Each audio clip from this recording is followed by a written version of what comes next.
Welcome back and welcome to week 5. This week we're going to look at ancient Greece in the classical age. This is the most famous period in Greek history, and it's dominated by the two most famous Greek city-states, Athens and Sparta. So we're going to begin by talking about the Spartans. The Spartans are one of the Dorian city-states that developed during the Dark Age. Unlike most Greek city-states, it was far inland. So it's not a coastal trading city-state. Instead, it's going to be a pretty poor state in economic terms, and it's going to survive through the creation of a powerful military. According to Spartan tradition, the culture of the city was established around 700 by the Spartan lawgiver Lycurgus. He was supposed to have established a written constitution known as the Great Retra. Lycurgus' goal was to try and make all the citizens equal by eliminating the political importance of family units, and also to make the citizens equal by eliminating and forbidding the use of gold and silver coins, and instead simply providing each Spartan with an equal amount of land. And so it starts to give you a sense of what Sparta was like, and the lack of individuality in Sparta, or the way the individuality that we've talked about as being a hallmark of Greek culture was subordinate to the power of the Spartan state. Sparta was the only polis that retained its kings. And why is that? We talked about how the kings of the little villages that grew up and then grew into polises during the Dark and the Archaic Ages, they lost their kings when they became more peaceful. They no longer needed war leaders and to be on a semi-permanent war footing. That actually never changes in Sparta. In Sparta is always primed for war, ready to go to war to defend their territory or increase their territory. And so the office of king remains. Spartans have two kings that are chosen from the two leading families by a vote of the male citizens. So it's not a hereditary kingship, it's an elective kingship. And so the two kings would take it in turns, ruling the city of Sparta and waging campaigns. The kings were not absolute rulers. This is a theme that I've been emphasizing, that a king in the ancient world was not an absolute ruler. They were overseen by a committee of 5 ephors, or overseers. And so the ephors are also elected. There are 5 of them. They're elected for 1-year terms. They govern foreign policy. So that means they have to approve any war that's declared. That means you can't have a king that goes rogue and decides to wage wars that are going to be destructive and empty the treasury. Instead, he has to receive approval from the ephors. They also have the right to impeach kings who went against their wishes. The chief lawmaking body in Sparta was the Gerousia, which means old men. So those who were citizens of Sparta, who were 60 years old, could be elected from the citizen body for life. This means you have a very conservative society. Spartans don't want to take risks with new ideas. They want to maintain their way of life and their culture. The best way to do this is to have all your laws made by people who have grown up with that culture and so aren't looking to make changes.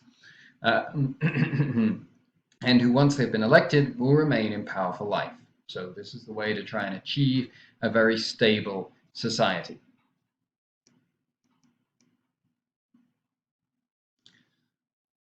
When Lycurgus established Spartan society, he wanted the Spartans to raise good soldiers. He recognized that the Spartan military was key if this otherwise poor state was going to be able to compete with its richer coastal rivals.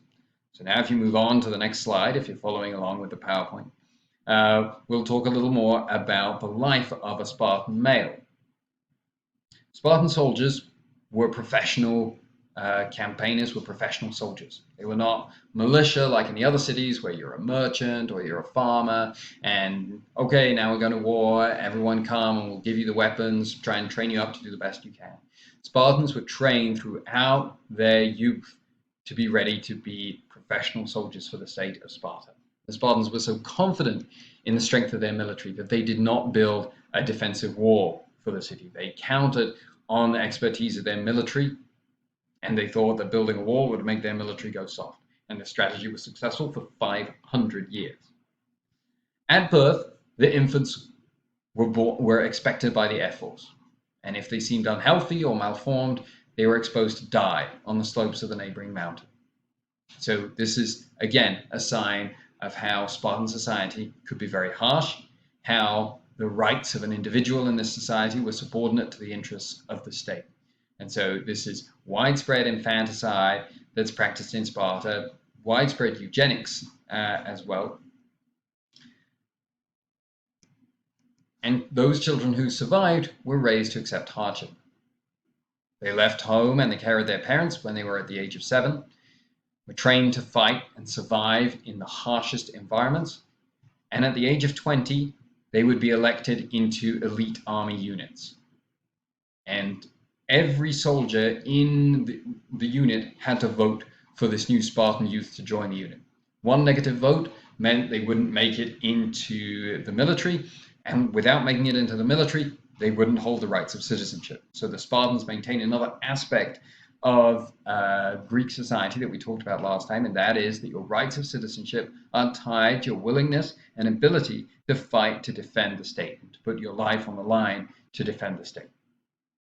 If, however, you are elected into an army unit, and these are army units of about 30 or so, you would serve in the military for 10 years, until you're 30 years old, and then you receive the piece of land. Again, it's the same size piece of land as all other Spartan citizens receive that have been assigned for them as a child.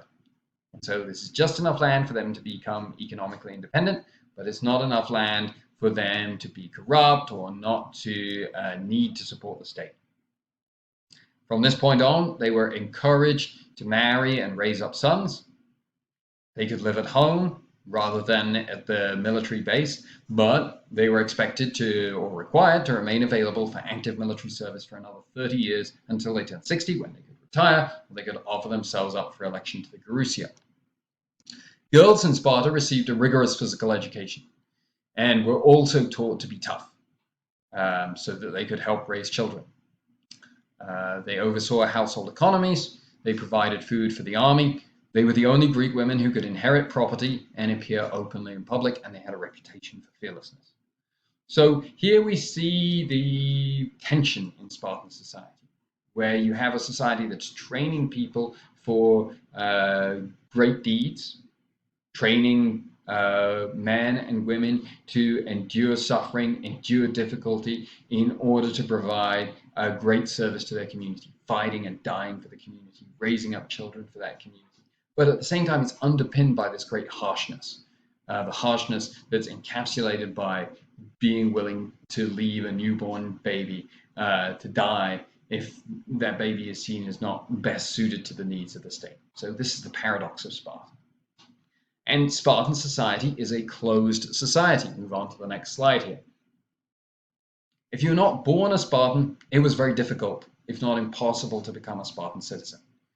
There were never more than 6,000 Spartan men, 6,000 Spartan citizens, so about a third of the population of Portalis. And that number declines over the years. Why? Because the Spartans are fighting wars. The men are getting killed. It takes 30 years to replace a Spartan citizen. So who makes up the majority of the Spartan population? It's a group called the Helots.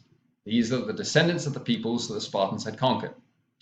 They had no freedom of movement. They were assigned to serve a particular piece of land, no matter which Spartan citizen held it, and they could be sold. Otherwise, they were expected to work the land. They were expected to meet a certain quota of production, but they were allowed to keep all the food they cultivated in excess of that. So some were able to become quite prosperous. They were able to buy their freedom. Others became free by volunteering to fight.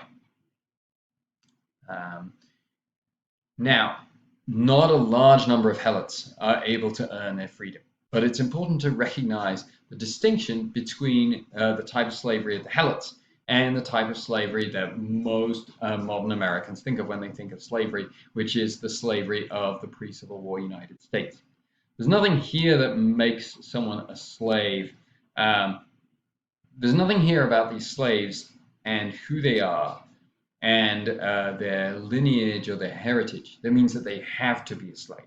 There's always a root out of slavery for them. And so this, however difficult that route was. And so this is a key difference between this type of slavery and a racialized slavery that says no matter what you do, what you achieve, because you're of a certain race, it's not possible for you to be free. That's not the case in Sparta. That's not to say that Spartan slavery was in any way pleasant, but I think it's important to draw that distinction between the two types of slavery.